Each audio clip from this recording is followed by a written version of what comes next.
The Sts-130 astronauts visited NASA's Kennedy Space Center in Florida for a week of launch training for their upcoming mission. It's called the Terminal Countdown Demonstration Test, or Tcdt, and every space shuttle crew goes through it before liftoff. Led by Commander George Zamka, the 6 astronauts arrived in T-38 training aircraft, touching down at Kennedy's shuttle landing facility on January 18th.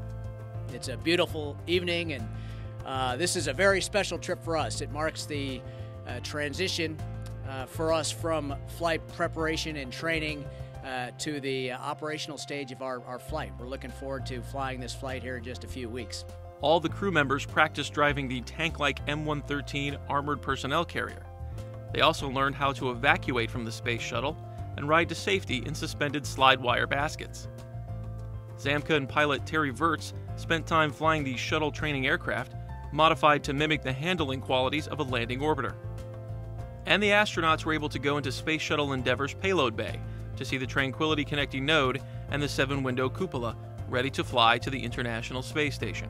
The week's activities wrapped up with a full countdown dress rehearsal. The astronauts suited up, rode out to the launch pad, and strapped inside Endeavour, just like they will on launch day. This is a beautiful vehicle. We have a great view here. It's just amazing to see the space shuttle. I think what stands out to me is how big it is. When you walk up to it, it's just such a large vehicle. The external tank, the solid rocket boosters.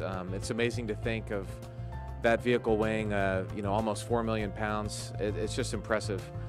With their practice countdown behind them, the crew returned to NASA's Johnson Space Center in Houston. They'll fly back to Kennedy Space Center when liftoff is just a few days away.